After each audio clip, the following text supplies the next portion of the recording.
Olá, pessoal. Bem-vindos ao mais um episódio do canal Cérebro S.A. E como eu prometi, esse episódio é continuidade do canal, do episódio onde eu apresentei o livro Pesquisa e Prática na Formação do Psicólogo.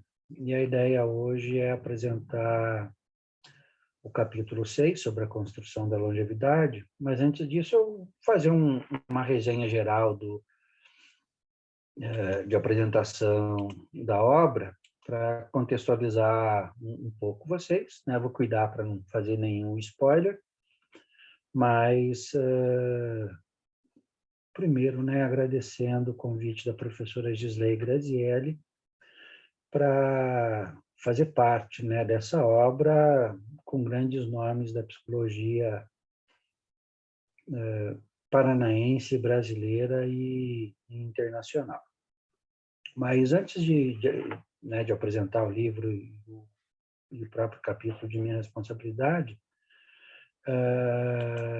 eu vou pedir para que você colabore com o canal, né, contribua de três maneiras, né? Dá o joinha aí, dá o ok para fortalecer o canal, né, aumentar o algoritmo, se inscrevendo, aumentando o número de inscritos também, o canal ganha força e mais fôlego, né, para a continuidade. E se você gostar realmente bastante da minha contribuição aí no seu desenvolvimento, assim, clica no sininho ali, que daí você vai estar sempre sendo notificado de cada novo episódio. O sininho eu entendo como facultativo, mas o like e a inscrição são importantes, né, para o desenvolvimento e crescimento do canal.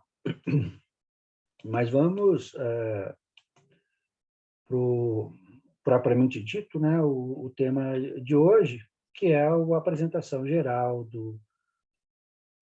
da obra. Então, o primeiro capítulo, né, que apresenta toda a obra, traz o conceito, a famosa trilogia, né, ensino, pesquisa e extensão, e aqui a professora Norma traz o conceito de ação profissional. Ela vai para além do conceito de intervenção e traz esse conceito de ação profissional, e o foco principal do livro é a questão da formação, né, em psicologia. Daí a primeira parte do texto vai ser pensando a pesquisa em psicologia, onde nós vamos ter três capítulos, né? O primeiro dele, da professora Maria de Fátima Quintal de Freitas, que o próprio nome já se apresenta e dá a qualidade, né, da obra, um grande nome dentro do conceito de psicologia social e comunitária, né, que ela traz, né,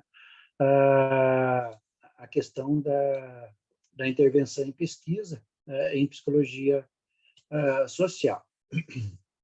Depois nós temos o capítulo 3, né, as categorias nosológicas, olhar o processo patológico, psicopatológico, além da simples classificação, mas de uma maneira mais abrangente. No capítulo 4, um grande destaque para o grupo focal como um processo de estratégia e investigação em psicologia.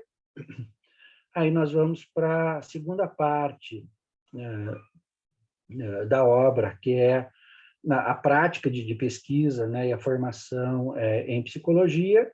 E aí o primeiro processo, o capítulo 5, trazendo a formação para o contato, né, com um migrante e com um refugiado, que é né, um grande desafio do momento histórico que nós estamos tendo, grandes ondas de migração, e o Brasil acolhendo um grande número de refugiados, mas uma dificuldade de adaptação e um grande desafio social, né, que nós temos no país do acolhimento dessas pessoas e como que a psicologia participa e contribui nesse processo. Depois, né, a nossa praia, que vai ser o desenvolvimento humano e a construção da longevidade, que eu vou tratar mais adiante. Aí a questão das oficinas sobre sexualidade, discutindo a questão das lacunas na formação em psicologia. Uma das lacunas é a questão da sexualidade. Lá na graduação eu discuto bastante isso, né? O desafio que a psicologia tem na sua formação de superar algumas lacunas, e esse capítulo traz a questão da sexualidade. Indo adiante, aí nós vamos ter, aqui no capítulo 8, acho que um tema bem importante, que é a questão da tutoria por pares, e a questão do ensino e a extensão na formação, né, do estudante através da tutoria, tanto o aluno que é tutor quanto o tutorando. E as experiências que eu tive com tutoria, eu via muitos alunos tutores dizendo assim: a gente não sabe quem aprendeu mais, se nós fazendo a tutoria ou a ajuda que nós demos para o tutorando, né? Então, é um processo de enriquecimento e qualificação da formação bem importante. Aqui no capítulo 9, né, com a minha parceira, a professora Josete, com quem eu divido a oficina, eu trato do envelhecimento, da longevidade, e ela trata da infância, mas aqui ela traz um capítulo sobre a psicologia social, traz o destaque, né, desse curta-metragem, o BMW Vermelho, né, e acho que através da leitura e assistindo o episódio ali, traz umas boas reflexões sobre a psicologia social. Aí, indo para a terceira parte do livro, a gente vai trazer alguns relatos de pesquisa, esse das representações sociais de professores sobre altas habilidades, e aqui eu reitero, né, meu agradecimento da professora Gisley Grazielli, que compõem, né, que produzem esse capítulo. No capítulo 11, a gente traz a rede social dos cuidadores, aqui no caso das pessoas de transplante de medula óssea, mas um grande tema na psicologia é cuidar dos cuidadores. Quem cuida dos cuidadores é uma questão que sempre aparece lá na questão do envelhecimento e da longevidade, e aqui num tema específico também. No capítulo 12, nós temos a questão da psicologia do trabalho e o grande desafio da saúde do trabalhador. Então, nós temos 2 capítulos que vão nessa direção, e a interface, né, entre psicologia organizacional do trabalho e a psicologia da saúde, se preocupando com isso, né, que um grande desafio que nós temos é o adoecimento do trabalhador, não só adoecimento físico, mas, mais recentemente, adoecimento psíquico também. No capítulo 13, nós temos a questão, a interface também em psicologia e direito sobre a questão do abuso sexual infantil, que é um tema bem delicado e importantíssimo no momento histórico, e a responsabilidade da psicologia e do direito no enfrentamento dessa situação. Aí, no fechamento, né, nós vamos ter a sessão de revisões de literatura. Então, nós temos autonomia na perspectiva bioecológica, na concepção de deficiência, e aqui eu destaco, né, a satisfação em estar participando de uma obra onde a professora Maria de Fátima Mineto, porque eu tenho um grande respeito, né, pelo grande trabalho que ela tem dentro da área da deficiência e da educação, e fico bem agraciado, né, em poder participar, e assim como a Josete, né, seu companheiro de jornada lá na instituição onde eu trabalho, né, com a professora Maria de Fátima também, eu fico bem satisfeito em participar de uma obra, né, em conjunto com ela. Aí no capítulo 5 nós temos a questão das políticas públicas de imigração, como eu falei para vocês, né, um grande desafio no contexto histórico que nós estamos vivendo. E aí, por fim, né, retomando a questão da qualidade de vida no trabalho e o grande desafio da psicologia organizacional e da saúde nessa promoção na promoção de saúde do trabalhador. E aí aqui, chegando, né, na minha praia, no que é a questão do capítulo sobre o envelhecimento. Então, o objetivo é apresentar, né, como é que eu trabalho a questão do desenvolvimento humano e a construção da longevidade, numa turma de formação de psicólogos. Então, a primeira parte do texto, não vou entrar em detalhes, mas eu trago isso, né, o que é a velha velhice, e aí a gente vai ver que é um conjunto de fatores que precisa de um paradigma que precisa ser superado e gradativamente ele vem sendo, né, que é a ideia do velho, do velhinho, do vovozinho, uma pessoa que está superada, que ele está ultrapassado, que ele está inútil, né, ou valores depreciativos, né, como ele estando gaga, ou sendo desnecessário socialmente. Ele se sente desnecessário, né, ou um inútil, e a própria sociedade também vê ele como desnecessário, e diante disso é visto como um incômodo ele mesmo, né, incomodando a família, ou a família se sentindo incomodada com a presença do idoso, e a gente vê muito o termo estorvo, né? Eu sou um estorvo para minha família, a família dizendo esse estorvo, na sociedade, entendendo a velhice, essa velha velhice como um processo de estorvo. Essa velha velhice traz um sofrimento físico, né, por algumas limitações, perda auditiva, perda visual, perda de mobilidade, dores crônicas. Então, um conjunto, né, de adoecimento físico que acaba refletindo também no adoecimento psíquico, com um saudosismo sobre o tempo de pujança, né, de vitalidade, e uma certa tristeza. E aí uma emoção que predomina é a depressão e o pessimismo, sempre lembrando, né, na velha velhice, a perda da memória, a perda de algumas funções cognitivas, a alteração da linguagem, né? Então um certo decréscimo cognitivo que precisa ser enfrentado. Esse conjunto, né, de perdas gera um isolamento que aumenta as perdas físicas, que aumenta o isolamento, então acaba tendo um círculo vicioso, nocivo aí, né? As perdas emocionais e sociais. Então o idoso vai perdendo, né? A família perde os amigos, vai se afastando, vai perdendo o espaço social, né? E esse isolamento acaba gerando algum sofrimento, e todo esse processo é que nós chamamos de mortificação do eu, né? O Eric Goffman traz o que é esse processo, que é o acúmulo de perdas e mortes simbólicas, quando a gente diz assim, eu não tenho mais idade para isso, né? Ou isso não é mais da sua idade, é sinal que devagarzinho nós vamos morrendo psicologicamente, e aí resta isso, né? Esperando a morte chegar.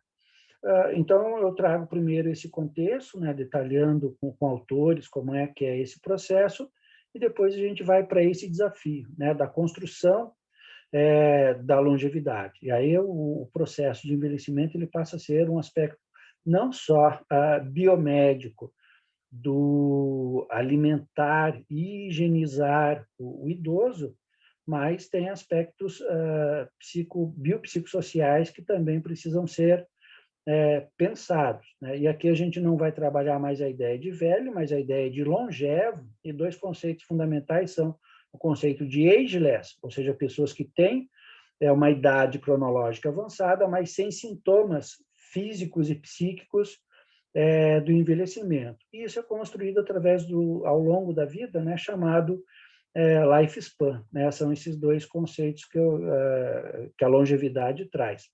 E aqui o longevo, ele é ativo, né, participando socialmente, ele é valorizado socialmente, não marginalizado, como nós vimos no slide anterior. Ele é uma pessoa inteira, como eu falei para vocês, né? Atenção, aqui não é só alimentar e higienizar, mas é um processo de saúde integral, né? Com respeito aos direitos e o cumprimento dos deveres dos idosos, não simplesmente um processo de mero cuidado, mas uma atenção integral. A longevidade, ela é produtiva e viva, né? Não é aquela ideia que eu falei da mortificação do eu esperando a morte chegar. É um processo vívido, e essa vivência do idoso ela é muito importante, porque são experiências, conhecimentos e histórias que são preservadas e respeitadas, diferente daquele idoso lá que ele tem a sua experiência, seu conhecimento, a sua história abandonada e que é visto de uma maneira mais humana, né? Um processo de humanização da longevidade. E aqui o longevo ele é vivaz, né? Ele tem um espírito jovem. Lá no texto a gente trabalha isso de uma maneira mais detalhada e ele é contemporâneo, né? Ele não vive só do passado, né? Ou dos fantasmas do passado, mas ele faz parte do contexto histórico. Aí vai aparecer o conceito da inter, né? E transgeracionalidade mais detalhado lá no texto. E aí, para fazer o fechamento, eu trago esse conceito, né, da matriz da longevidade, onde são 4 agentes e 4 fatores para o processo do bom envelhecimento ou envelhecimento bem-sucedido. Então, primeiro, fatores individuais da pessoa que envelhece, fatores familiares do envelhecimento, não é a pessoa sozinha que envelhece, é a família que envelhece, os fatores sociais, de novo, não é o indivíduo que envelhece, mas é a sociedade que está envelhecendo, então não pode, né, negligenciar o idoso do jeito que tem acontecido. E o papel fundamental dos gestores, né, na construção de políticas públicas favoráveis à longevidade e não à velha velhice. E os 4 fatores são os fatores psicofisiológicos orgânicos corporais, os fatores emocional, cognitivo e ecológico social. Então, essa matriz da longevidade vai trazer 16 aspectos, né, serem abordados no processo do envelhecimento.